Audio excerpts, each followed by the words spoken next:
What if there are promises kept behind closed doors, promises that can change the way you prepare spiritually today?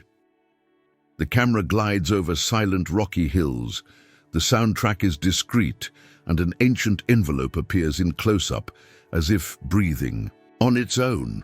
It is into this atmosphere that I invite you to enter, a territory where prophecies and mysteries are not just distant stories, but a personal calling. What you will discover now may surprise you, because when we speak of Medjugorje and the 7 unrevealed messages, we are not talking about idle curiosity, but a map of conversion, of prayer from the heart, of fasting lived with meaning, and of the Eucharist placed at the center of life. Have you ever experienced this? Of feeling that there is something greater happening behind the scenes, something that demands a step of faith from you, even when no one is looking. Imagine, for a moment, a scene almost no one witnessed, a secret gathering of visionaries, words whispered carefully, not to hide, but to protect. It's not about conspiracy. It's about spiritual responsibility. Have you ever found yourself holding something precious, waiting for the right time to share?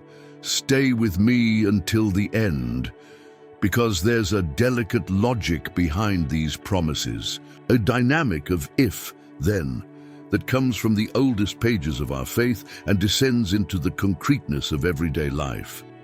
If there is true conversion, then peace blossoms. If there is fasting with love, then inner freedom expands. If the Eucharist is at the center, then the home breathes hope. In Medjugorje, silence sometimes speaks louder than the message, and the 7 unrevealed messages, even though shrouded in this veil, leave clear clues.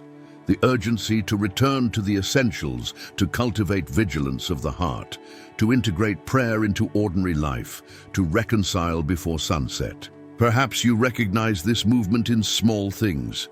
A request for forgiveness you know you need to make, a simple fast that purifies the mind, a gesture of charity that no one applauds. What you will hear here is not a spectacle. It is an invitation. And true invitations affect our agendas, our affections, and the way we view trials. As the image of the hills fades, this close-up envelope provokes us. What it holds is as important as what it provokes within us. Because talking about visionaries and promises is useless if it doesn't illuminate your path now, in the place where you live, in the rhythm of your work, in the people you associate with. Have you ever experienced this? Feeling God speak softly, but powerfully in the interval between one obligation and another. If so, you understand why certain secrets are not omissions, but rather gestures of care until the heart is ready to receive them. Perhaps your question is, how do these hidden messages touch my concrete life? This is where the path meets the feet. When someone decides to place the Eucharist at the center of the week, everything around them reorganizes. When prayer of the heart gains 5 minutes of daily silence, noise loses power. When fasting removes the excess, the soul finds space. When reconciliation happens, bonds breathe again. Stay with me until the end, because this video doesn't just want to tell you what the visionaries said. It wants to give you keys to open doors within your own home. What if there are promises reserved for those who dare to take small, consistent steps? What if the secret meeting, far from creating distance, is precisely an invitation for you to draw closer? What you'll discover now may surprise you, especially if you've been searching for direction among so many voices. As we continue, we'll touch the heart of these 7 unrevealed messages from Medjugorje and understand how they pave a path of hope without sensationalism, without haste, but with gentle authority, the authority of fruits. Because in the end, the true secret isn't what remains to be said, it's what needs to be lived. And as the trail remains gentle and the camera pans back over the hills, let's open this symbolic envelope together. Not to end the matter, but to begin walking. In the next step, you'll see how each thread of this mystery weaves itself into your routine stitch by stitch until it forms something you can sustain in your daily life. If this topic resonates with you, leave a comment below with what has touched you most so far. It could be a word, a feeling, or even a memory that came to mind while listening to these messages and this secret meeting of the Seers. When you share your experience, it's not just a comment on a screen. It's like you're turning on a small light that can inspire others who are also searching for answers. And if you feel this type of content needs to reach more people, liking this video is a simple yet powerful way to make this message reach even more people. Every like and every comment helps the algorithm surface this topic to those who need to hear it, sometimes at a crucial moment in their lives. And if you want to continue walking with me on this journey, subscribe to the channel now. This is like saying, I want to keep listening, I want to delve deeper, I want to be remembered when new videos come out. Your subscription is what keeps this community alive and keeps these reflections coming. Feel part of this story, because that's exactly what you are. And while you leave your comment and take a deep breath, let's return to that symbolic envelope scene, because there's still more to unfold. With each step, we unravel this mystery a little more, until we realize how it can transform the way you live today.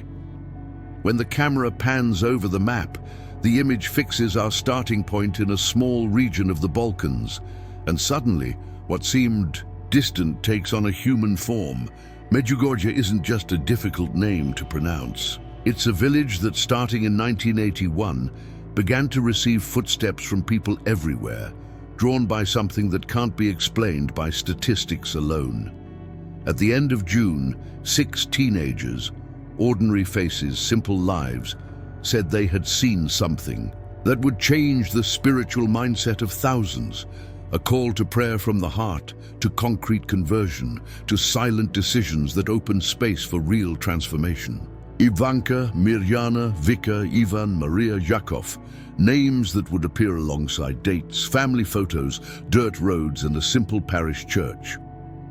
When you look at these historical images with their period clothing, notebooks, and the discreet framing of a local photographer, you realize that there lies behind the scenes of a story greater than the village, greater than the sum of its witnesses. It's not folklore. It is the impact of a hidden truth that insists on touching ordinary life. The question many ask, why so many pilgrims, finds part of its answer in a shared experience. Those who arrive aren't looking for a spectacle, they're looking for a new beginning. People carrying grief, guilt, uncertainty, serious questions about meaning and the future. People who don't want slogans, but a compass. And curiously, the compass points to very simple gestures. Praying sincerely, fasting with balance, confessing honestly, placing the Eucharist at the center of the week. This vocabulary, repeated over the years, cuts through the mist of the extraordinary and falls into the realm of practical decisions, habits that become a path. That's why, in each archival image, you feel as if time has opened a crack. Teenagers, maturing, families reorganizing, a community learning to welcome and discern. Nothing that shines in the eyes of those seeking fireworks, everything that illuminates those seeking direction. At first, rumors spread quickly. Some were suspicious, others believed immediately. This tension is part of any revelation intended to touch real life. The human heart needs time to understand, and the church in wisdom needs criteria. Therefore, beyond emotions, tough questions arise. Are there fruits? Is there coherence with faith? Do the visionaries demonstrate humility and obedience? Do their lives show transformation? It's not about erasing the mystery, but about protecting it from false shine. And when you look at the decades that followed, you notice something curious. The narrative wasn't sustained by loud publicity, but by discreet stories, unlikely reconciliations, addictions overcome, families rebuilt, ordinary people returning to peace after years in the wilderness. It's the impact that doesn't appear in headlines, but that rewrites biographies. The village itself has become a crossroads of journeys. Those who arrive bring to the table not only promises, but weariness. Not only doubts, but a humility that admits, I can't do it alone. And this admission changes everything, because conversion here isn't theatrical. It happens when one chooses, daily, the simple, clean, unvarnished truth. It takes work because it dismantles vanities, undoes arrogant certainties, and demands repair and service. But it is precisely in this soil that promises become possible, not as magic, but as a consequence. If there is fasting, desire is ordered. If there is prayer, the mind slows down. If there is forgiveness, the walls crumble. And with this, one realizes that this hidden truth was not hidden to exclude, but rather to be discovered at the pace of one who matures. Now, I want to delve even deeper into this subject, because the calendar and old photos alone aren't enough. We need to understand why so many return to Medjugorje, or, even without going, reorganize their days based on what they learned about prayer and vigilance. In part because the messages, even those that remain veiled, point to an inner posture, a calm courage to navigate trials without sensationalism. The world changes phases all the time. News accelerates, fears spread. The answer proposed here is counterintuitive. Slow down internally, strengthen awareness, make room for the essential. And this posture has a cost. Saying no to the noise, choosing priorities, reworking the schedule, cutting out excesses, embracing routines that seem too small to solve life, but which together re-educate the heart. It's a soul engineering that trades urgency for consistency. Behind the scenes of these choices, much happens. Some discover that praying for 15 minutes is more demanding than talking about spirituality for hours. Others stumble over their own perfectionism and need to relearn how to begin. Others confuse fervor with anxiety and understand, belatedly, that love grows slowly.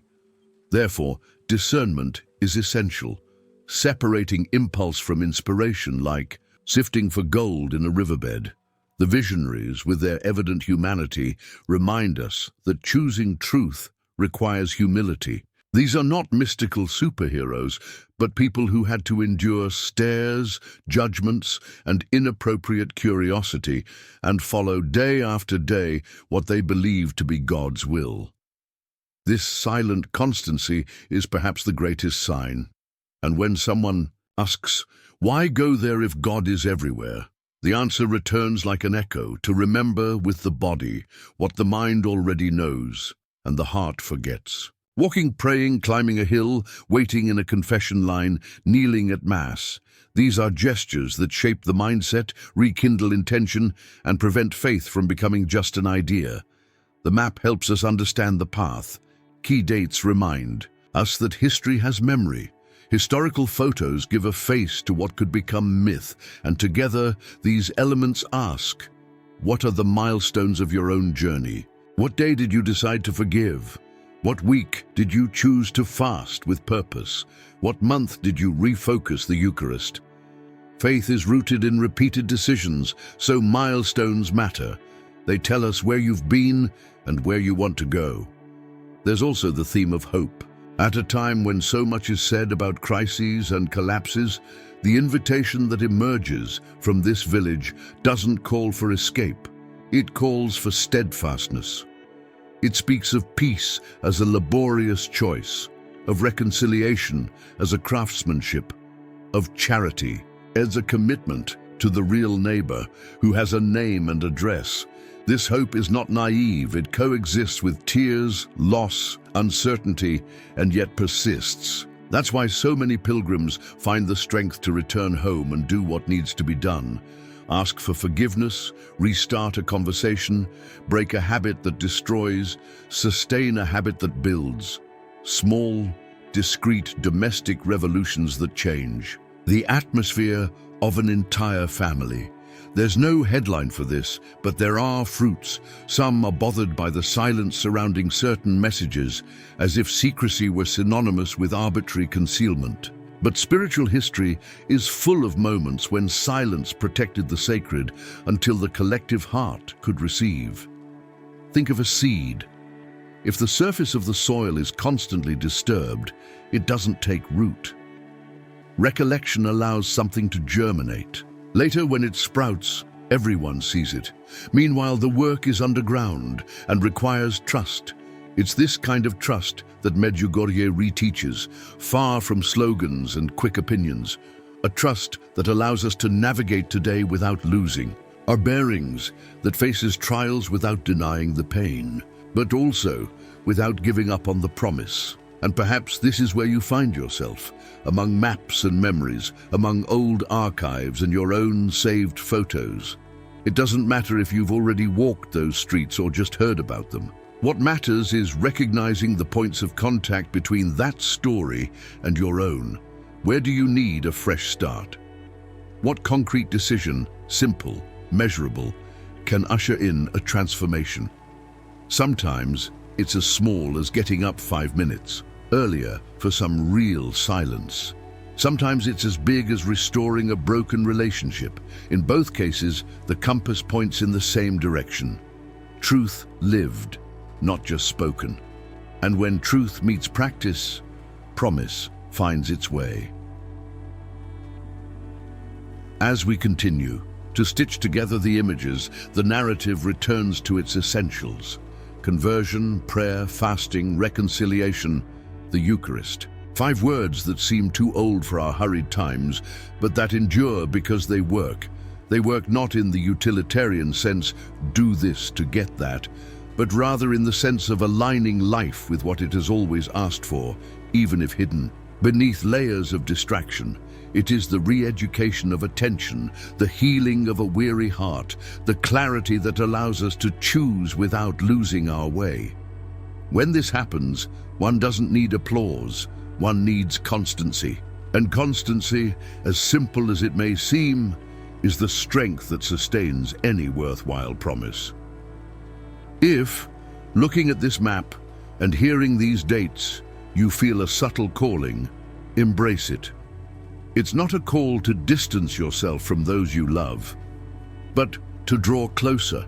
It's not a call to the extraordinary for the extraordinary's sake, but to fidelity in the ordinary. This is where stories like Medjugorje find their greatest usefulness.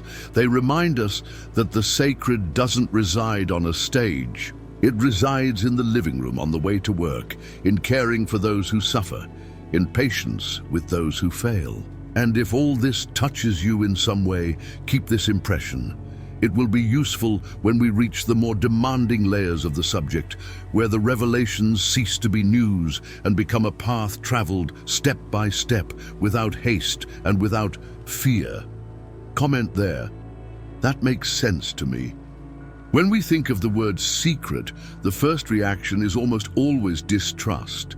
Human beings have this natural tendency to imagine that if something hasn't been revealed publicly, then there's a hidden truth that someone is trying to manipulate. But in Medjugorje, the logic is different. The visionaries' discreet meetings weren't born from a desire to hide, but to protect. Imagine a small room with closed curtains, a few simple chairs, a wooden table, and a closed notebook on top. The silhouettes of the young people gathered convey more responsibility than mystery. They carried not only the memory of intense experiences, but also the burden of discerning what could or couldn't be revealed at that moment. It wasn't theater, it was care. This detail makes all the difference in the mindset with which we interpret the story. Silence behind the scenes doesn't signify an absence of a message, but rather maturity. How many times in your own life have you realized that sharing something too soon can ruin everything? Perhaps a decision that still needed time, a project that was still in the preparation phase, an intimate revelation that needed to be guarded. The wisdom of waiting, of discerning, of maturing before making it public is part of any journey of transformation. Here we're not talking about conspiracy, but a profound exercise in responsibility. The visionaries were young, but they were called to deal with revelations that transcended the personal dimension. And when an experience touches so many lives, the responsibility multiplies. The image of the table, of the silhouettes gathered, carries this weight. They weren't just telling stories among themselves. They were evaluating how this could impact an entire community, an entire church, a world thirsting for signs. Each word held back had a greater purpose: to protect the faith from superficial curiosity, to protect the experience from trivialization, to protect the hearts of those not yet ready to receive. This silence may seem strange in a time when everything is shared immediately, when urgency dictates the pace of news, when every revelation becomes a spectacle, but it is precisely this contrast that teaches us something precious. Not everything needs to be exposed to be true. There are times when a secret is not a hiding place, but a shelter. When something is kept, it doesn't mean it is being denied, but rather that it is being nurtured until the right moment. Like a seed in the earth, invisible on the outside, but alive and active on the inside, growing silently. This is the impact of realizing that truth is not measured by the speed with which it becomes public, but by the depth with which it is embraced. And it is at this point that the secret meeting of the visionaries touches on something universal. It's not just an episode from a distant village. It's a portrait of how spiritual life unfolds behind the scenes of the soul. Each person on their journey has secret encounters with God, moments that cannot be put into words, experiences that need to be guarded before being shared. This intimate, discreet dimension is one of the greatest signs of authenticity. When someone lives their faith merely for show, it becomes empty. But when they live it in silence, it takes root. Also realize that this posture doesn't eliminate tension. On the contrary, it sows questions, fuels curiosity, and sparks the imagination. It's natural for people to seek answers. What was said? Who was present? What is the unrevealed promise? But this space of not knowing also educates. It teaches patience. It teaches trust without possessing all the information. It teaches that not everything can be delivered at once. Silence is pedagogical. It molds the heart for vigilance, humility, and perseverance. Now I want to delve even deeper into this subject, because the image of these meetings is not just a historical detail. It reveals a pattern of discernment that can transform the way we approach our own decisions. Think of the difference between reacting immediately and responding maturely, between spilling words and choosing the right moment to speak, between giving in to the impulse to speak and holding back so that the meaning reveals itself in due time. This movement is not easy, but it is in it that the consistency of an experience is proven. The visionaries, by meeting discreetly, demonstrated their understanding. There was a time to speak and a time to be silent. On every page of that closed notebook lies an unwritten lesson. Not every secret needs to be revealed to be real. And, paradoxically, it is precisely this silence that gives more strength to what has already been said. Because what is kept hidden awakens in the heart a thirst to seek, to pray, to prepare. It is as if the absence of details were, in itself, a message. There is more, but you must be ready to receive. This spiritual pedagogy is one of the most profound, because it forces us to mature rather than leaving us comfortable with easy answers. Throughout history, whenever a revelation has been withheld, it has not been to diminish its importance, but to protect it from misinterpretation. And this doesn't just happen during major spiritual events. In any human relationship, on any journey of growth, there are truths that can only be shared after a period of silence.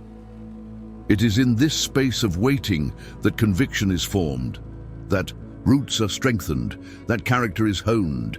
It is in the silent background that the power of testimony is born. And if, upon hearing about this secret meeting, you feel uneasy about not having all the details, perhaps that unease is precisely the invitation. Because it is in the gap that you discover your own thirst for truth, and it is in this space that faith reveals itself most pure. Believing even without seeing, trusting even without possessing all the answers. This is the pedagogy hidden within, the silence of the Seers. Right there, I'm on this journey too. When we talk about the 7 unrevealed messages, it's natural for curiosity to be piqued. But what we know, even without opening the closed meeting notebook, is enough to provoke a true transformation in our mindset. Over the years, the visionaries themselves have revealed clues, small fragments that paint a coherent picture, a constant call to conversion, to prayer of the heart, to fasting lived with purpose, to sincere reconciliation, to the Eucharist placed at the center of life, to the family understood as a domestic church, and to the inner vigilance that keeps the heart awake.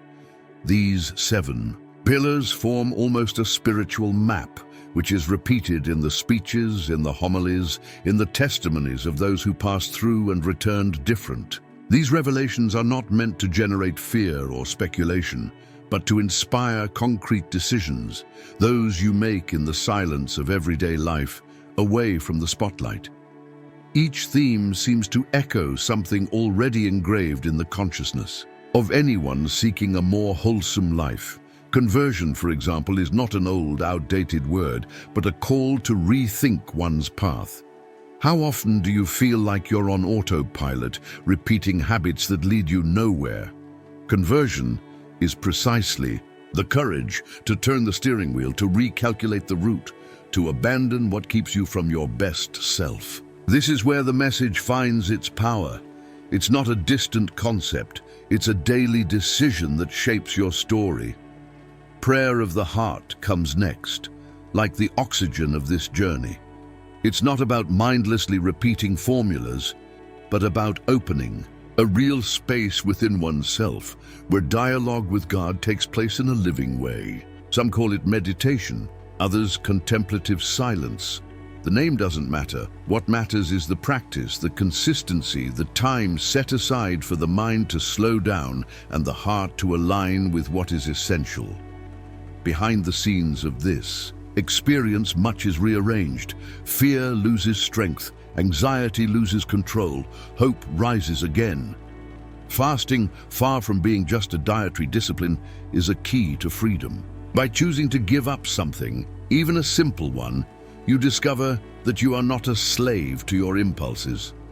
This practice has a profound impact because it restores clarity to the mind and decisiveness to the will. It is an act that trains the inner self to resist what destroys and embrace what builds. And somehow, this silent training makes room for what comes next: reconciliation. Reconciliation is perhaps the most challenging of these messages because it requires humility. It's not just about forgiving the other, but also about allowing yourself to be forgiven. It's about mending bonds that seemed impossible, closing chapters of resentment, restoring peace to a divided heart. There are no shortcuts here. You have to go through the pain with courage. But when that happens, it's as if a window has been opened and light has come back in. At the center of everything is the Eucharist, not just as a rite, but as the axis of life. For many pilgrims, this was the turning point, discovering that placing Mass at the center of the week isn't an obligation, it's fuel. It's a choice that reorganizes everything around it. When the Eucharist is the fixed point, everything else falls into place. Commitments, priorities, relationships. This is where spirituality ceases to be theory and becomes concrete practice. And, as if that weren't enough, the message extends to the family, reminding us that it is the first place for education in faith and life. The domestic church is where you learn to pray, respect, share, and truly love. This is one of the most powerful revelations because it points to the core of society. There's no point in transforming structures if the home remains disordered. The most profound changes emerge in daily life, at the table, in dialogue, in caring for children, in patience with parents. Finally, inner vigilance. This is perhaps the most challenging message because it doesn't depend on anyone else, only on you. Being vigilant means living awake, attentive to the movements of your own soul, to the signs around you, to the subtle temptations that distract you. It means not allowing yourself to be numbed by the noise of the world. This vigilance isn't paranoia, it's lucidity. It's the ability to perceive when something is stealing your peace and choose to get back on track. Now, I want to delve even deeper into this subject, because understanding these 7 themes is just the beginning. The true impact comes when you apply them in an integrated way. When conversion combines with prayer, fasting prepares for reconciliation, the Eucharist strengthens the family, and vigilance keeps everything alive in daily life. This is the beauty of realizing that the unrevealed messages are not a riddle for experts, but a life proposal for anyone willing to take the next step. They are an invitation to a complete transformation, one that begins in the invisible and overflows into the visible, one that changes mindsets before changing the landscape. And perhaps this is where you find yourself today, looking at these words and wondering where to begin. Perhaps with conversion, perhaps with a simple fast, perhaps with a sincere prayer before bed. The important thing is to begin. To take at least one step toward this silent calling, because each step, no matter how small, changes the course of the entire journey. Comment there. That makes sense to me. The idea of conditional promises may seem strange at first glance, but it's been present since the earliest pages of the Bible. God has always communicated in a way that involves freedom. He extends an invitation, offers a promise, but awaits a human response for that promise to be fully fulfilled. It's as if heaven were saying, if you take one step in the right direction, then you will see what I have prepared. This dynamic isn't a threat, it's an opportunity. It's the divine way of inviting us to actively participate in our own history. In Medjugorje, this logic reappears clearly. The messages insist that the peace promised to the world is linked to the conversion of hearts, that the fruits of a transformed life depend on each person's daily choices. Look at everyday examples. If you decide to forgive someone, the weight you were carrying lifts. If you choose to fast, you discover a strength you didn't know you had. If you practice concrete charity, helping a neighbor, listening to someone in pain, being generous in silence, you feel a kind of joy that can't be bought. There is a spiritual consequence attached to every decision. God's grace is always available, but your experience of that grace depends on the openness you offer. And this is where the promises come alive, not as something distant, but as a reality you begin to touch. This ifs-then logic isn't magic, it's deeply human. It's like planting and harvesting. If you prepare the soil, plant the seed, and water it patiently, life responds. If you abandon the process halfway, the fruit doesn't ripen. In the spiritual realm, it's the same. If there's prayer, there's light to discern. If there's fasting, there's self-control. If there's reconciliation, there's restoration of bonds. If there's the Eucharist lived with faith, there's strength to endure the storms. This sequence creates a new mindset in which you stop expecting everything to change on its own and begin actively participating in your own transformation. Perhaps this is one of the most powerful hidden truths of these messages, that God respects our pace, but also expects us to respond.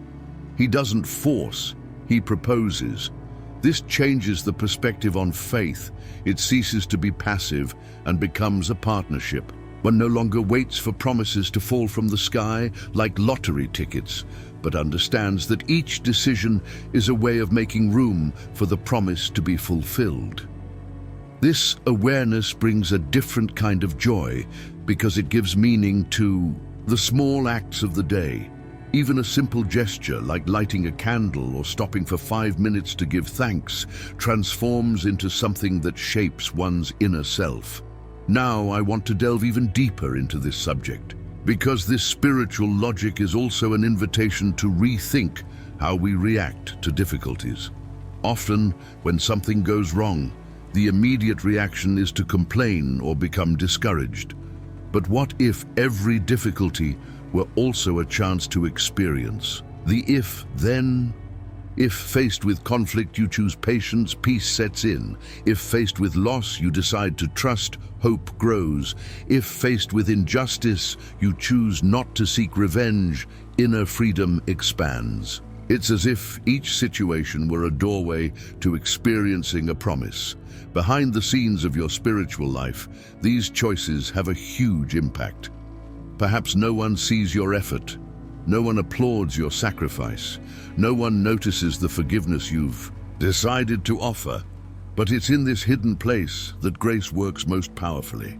The result often appears only later: a restored relationship, a wisely made decision, a serenity that surprises even you. This is the beauty of divine logic. It works in silence, yet transforms everything. When we think of Medjugorje, these promises become even more concrete. They aren't messages to fill books or create theories. They are invitations to action. The call to conversion asks you to look at yourself honestly. The invitation to fast asks you to let go of what holds you back. The call to prayer asks you to make time to listen. And each response you make, no matter how small, sets a mechanism of grace in motion that begins to move other areas of your life. It's at this point that many people report profound changes, healing from addictions, restoring families, and finding clarity in important decisions. The then of the promise appears almost naturally, like the sunrise after a long night. And this realization that you're cooperating with something greater brings a joy that no external circumstance can steal. You understand that you're not alone, that there's a thread of meaning running through every moment, even those that seemed pointless or painful. Therefore, talking about promises and conditions isn't about harsh demands, but about opportunities. It's about remembering that a partnership is constantly taking place, and the more aware you become of it, the more intentional your way of living becomes. This changes how you treat others, how you organize your time, how you manage your emotions. Faith stops being an adornment and becomes the axis that supports every decision. Right there, I'm on this journey too. Discerning whether something is authentic is a challenge that accompanies any profound spiritual experience. When we speak of Medjugorje and the messages that emerge from this place, it is natural for opposing opinions to arise. Some embrace it without hesitation, others reject it with suspicion, and still others prefer to wait. But there is a key to avoiding both extremes, blind enthusiasm and corrosive skepticism, and it lies in the signs of authenticity. Since the beginning of the Church's history, we have learned to look for the fruits. Jesus himself said, "By their fruits you will know them." And the fruits are not just pretty words, they are visible results, sincere conversions, reconciliations that seemed impossible, an inner peace that does not depend on circumstances. When someone returns from Medjugorje with a more serene heart, more willing to forgive, more committed to the truth, this is a sign that cannot be ignored. But the fruits are not limited to the fleeting emotions of an intense experience. They need to be lasting, consistent, and sustainable. It's easy to get emotional for a few days. It's difficult to maintain the commitment to change your lifestyle, to be more patient, to pray regularly, to align your choices with your beliefs. Therefore, the first tool of discernment is this: observing time. What remains after the initial enthusiasm fades? Is there coherence between what was said and what is lived? If the message leads to greater humility, more charity, and a greater commitment to goodness, then you're on the right path. Another important sign is obedience. The Medjugorje visionaries, from the beginning, were invited to obey the church, to submit their experiences to the discernment of the pastors. And even in the face of criticism, doubts, and rigorous investigations, they remained willing to obey. This willingness is a sign of authenticity, because those who truly experience God do not place themselves above the body to which they belong. Obedience, far from being blind submission, is an act of trust. It is believing that truth withstands scrutiny, that time confirms what is from God.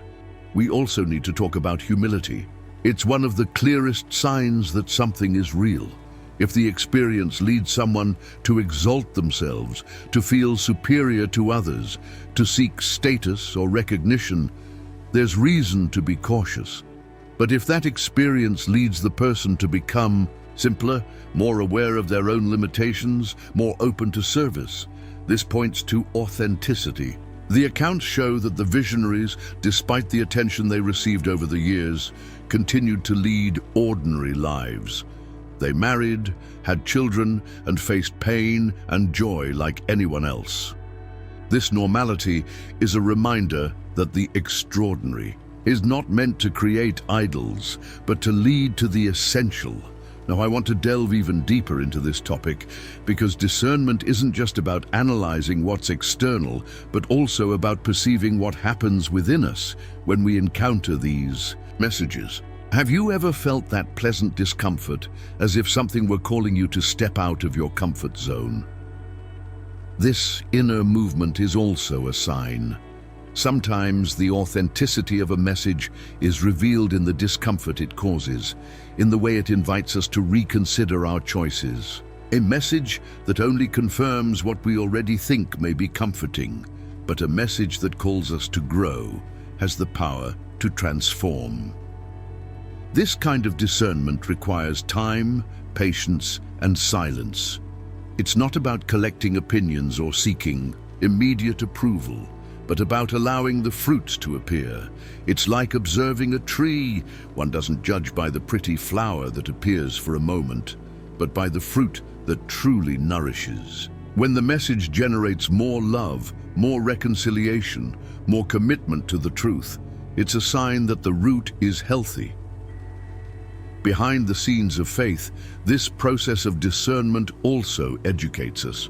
It teaches us not to be carried away by sensationalism, not to chase novelties just for the pleasure of the unusual. It calls us to a mature mindset, capable of waiting, evaluating, and committing to what is solid. And this maturity is liberating because it distances us from fear and brings us closer to trust.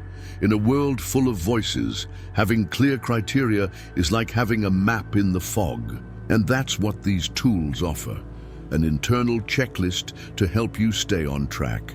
By applying them, you become less vulnerable to manipulation and more sensitive to what truly matters.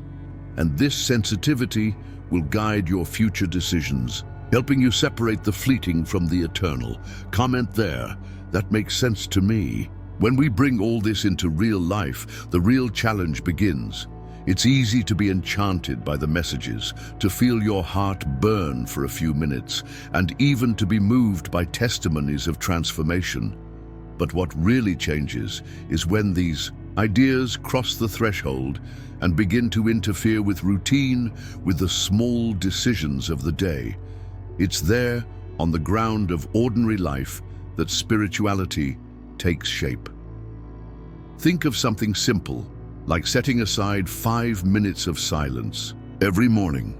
It may seem small, but this gesture can become the balance point of your day, the pause that aligns your mind and heart before facing the chaos of work, traffic, and the news. This is the kind of prayer of the heart that the messages call for. Something constant, discreet, yet profoundly transformative. Balanced fasting is another example of how this logic can be both practical and powerful. It's not a burdensome or impossible penance, but an exercise in freedom. When you choose to give up something, even if it's a food or a habit that dominates you, your body and mind re-educate themselves. It's as if you're saying to yourself, I choose what governs me. This decision goes far beyond food. It extends to other areas, giving you greater clarity in choosing your words, greater serenity in reacting, and greater strength to persist. Regular reconciliation is perhaps the most challenging step because it touches on pride, hurt, and the oldest wounds. But it's also the most liberating. When you decide to face someone you've severed ties with, ask for forgiveness, or offer forgiveness without expecting anything in return, something unlocks inside. It's as if your soul takes a deep breath for the first time in a long time, and little by little, this practice becomes less of an effort and more of a lifestyle. You become someone who prefers peace to resentment, who prioritizes restoration over revenge. Placing the Eucharist at the center of the week is also a choice that reorganizes everything. For many people, going to Mass may seem like just another obligation, but when you understand that it is the starting and ending point, everything around, it takes on new meaning. Your schedule begins to revolve around this encounter, not the other way around. It's as if the week is built around this moment, not just based on what time remains. This decision creates a new mindset. Sunday ceases to be just rest and becomes a source of strength for the other 6 days. Discreet charity completes this picture. Because there's no point in praying, fasting, and reconciling if life remains closed off in its own world. True charity is silent. It doesn't need applause. It's offering a plate of food without posting it on social media. It's visiting someone who's sick without expecting recognition. It's listening to someone who needs to talk even when you're tired. This attitude creates a domino effect. The more you do without seeking anything in return, the lighter your heart becomes. Now I want to delve even deeper into this subject, because perceiving these practices as simple steps can be misleading. They're small in scale, but enormous in impact. It's through consistency that they produce transformation. One day of silence doesn't change a life, but 100 days in a row create a new mindset. An act of forgiveness may seem isolated, but when it becomes a habit, it opens the door to a reconciled life. Fasting may seem like a sacrifice, but if practiced regularly, it changes your relationship with your body and your desires. It's as if each choice were a brick placed in the foundation of something much larger, something you may not even see forming, but which will one day support everything. This is the beauty of spirituality applied to everyday life. It doesn't require major events to be authentic. You don't have to wait for a visible miracle or an extraordinary experience to begin living what the messages propose. On the contrary, life is transformed in the space between one task and another, between the breakfast table and the moment. You lie down to sleep, small signs begin to appear. Fewer unnecessary arguments, more patience with those around you, a hope that endures even on difficult days. And little by little, the house becomes different. The atmosphere changes, not because something magical happened, but because choices have accumulated. A candle lit in the late afternoon becomes a reminder of prayer. An icon on the shelf becomes an invitation to reflection. An open journal on the table holds gratitudes and requests. Everything begins to breathe together, as if faith ceases to be something saved for Sundays and begins to spread throughout the details of life. Comment there. That makes sense to me. There's a huge difference between living in fear of what will happen and living with hope for what's to come. Many people, when they hear about prophecies or spiritual secrets, immediately imagine catastrophes, punishments, and apocalyptic scenarios. But that's not the essence of the Medjugorje messages. Their purpose is not to create panic, but to prepare hearts. The word secret in this context functions more as an invitation to spiritual maturity than as a hidden threat. It's as if it were a call to be vigilant, but without losing peace, a vigil that doesn't paralyze, but awakens. The metaphor of a lit lamp describes this attitude well. Have you ever noticed that a small flame shines brighter when everything is dark? That's exactly what it means to be vigilant, to keep your heart awake, attentive, cultivating small lights that prevent darkness from taking over. To be vigilant, to love in detail, it's choosing to be careful with your words, generous in your gestures, patient in traffic, faithful in your promises. It's transforming every daily situation into an opportunity to be awake. This is vigilant hope. It's not anxiously waiting for big events, but a decision to live today so that when something bigger happens, you're already prepared. When we see the secret this way, it loses the weight of fear and takes on the flavor of a promise. It's like waiting for a loved one to visit. You tidy the house, prepare the space, and get everything ready, not because you're afraid, but because you want to welcome them. The same happens in the spiritual life. Unrevealed messages are a reminder that something is coming, but preparation isn't about rushing or desperation. It's a serene process made up of consistent choices and habits built gradually. It's the journey of someone who understands that the greatest transformation won't happen externally, but within the heart. This mindset shift makes all the difference. When you stop living on fears and start living on hope, everything takes on a new tone.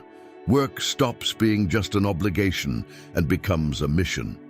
Difficulties stop being obstacles and become opportunities for growth. Even failures take on meaning because they show you where you need to strengthen your character. It's like replacing a dirty lens with a clean one. The scenario remains the same, but you see it more clearly, with more gratitude, with more courage. Now, I want to delve even deeper into this topic, because this vigilant hope isn't just a nice idea, it's a concrete practice. It expresses itself in how you start and end your day. When you wake up, give thanks before checking your phone. When you go to bed, review the day and realize where you can improve tomorrow. Keeping the lamp lit means not letting discouragement extinguish the desire to continue. It's deciding that even when the world seems to be falling apart, you will continue cultivating peace in your home, prayer in your routine, generosity in your relationships. This vigilance isn't tense, it's gentle. It's not living looking up at the sky in fear of what might fall. It's living with your feet firmly on the ground, knowing that every detail matters. Every conversation can be a seed. Every choice can be an act of love. Every forgiveness can be a step toward freedom. This awareness lifts the weight of the future and places energy in the present. And when this hope becomes a lifestyle, you realize that fear is no longer there. The news may be frightening. The world may seem chaotic, but something inside you remains strong, like a flame that never goes out. It's this flame that these messages seek to rekindle, and it will light the way for others to find direction. Comment there. That makes sense to me. After exploring everything we've seen so far, the picture begins to become clearer. We began in that small village in Bosnia and Herzegovina, where 6 young people witnessed something that would change the course of their lives and become an invitation to the entire world. We went behind the scenes of these experiences, understood why some messages remain hidden, and discovered that this silence is more about care than mystery. We saw that the core of the 7 messages revolves around conversion, prayer of the heart, fasting, reconciliation, the Eucharist, family, and inner vigilance. 7 pillars that are not abstract concepts, but keys to reorganizing the life of anyone who wishes to live with more meaning. And we translated all this into practical steps, small moments of prayer throughout the day, balanced fasting that liberates, reconciliations that restore peace, conscious choices that keep hope, alive even amidst chaos. Now I want to delve even deeper into this topic because this journey doesn't end here. If there's one message that stands out above all others, it's to place the Eucharist at the center, making it the beating heart of the home, the axis around which the rest of life is organized. That's what we'll talk about next. How to transform this ideal into something concrete step by step, in a way that's feasible for those who live a busy routine, for those with family, work, and daily challenges. We'll explore how to make Sunday a true starting point, how to create a home environment that breathes faith, how to involve your children or spouse in this journey without pressure or burden, but with lightness and constancy. This transition is like a promise. When the Eucharist takes center stage, chaos begins to find order. It's like lighting a lamp in a dark room. Suddenly, everything is organized around the light. And perhaps this is what you're looking for, a way to reorganize not only your schedule, but also your affections, your priorities, and the direction you're heading. It's possible, even with small steps, and it's this journey we'll continue together. Which of these 7 message lines do you feel God is calling you to live first, and why? Write your 1-sentence answer in the comments. I'll choose 3 comments to respond to with practical guidance in the next video. If you've made it this far, it's a sign that this topic also resonates with you in some way. So here's what you do. Write in the comments, "I'm with you until the end," just so I know you've walked with me to this point and that this message resonated with you. If this content helped you reflect and brought more clarity to your own journey, please like the video. It's a simple way to show me that it was worth having this profound conversation together and helping this message reach more people who need it. And if you want to continue receiving content like this, subscribe to the channel to continue this journey with me, because what lies ahead will help you take increasingly firm steps in this inner transformation. There's a video here that complements this topic and will show you in practice how to put the Eucharist at the center of your week. Click and stay with me there. It will be a natural continuation of the reflection we began here.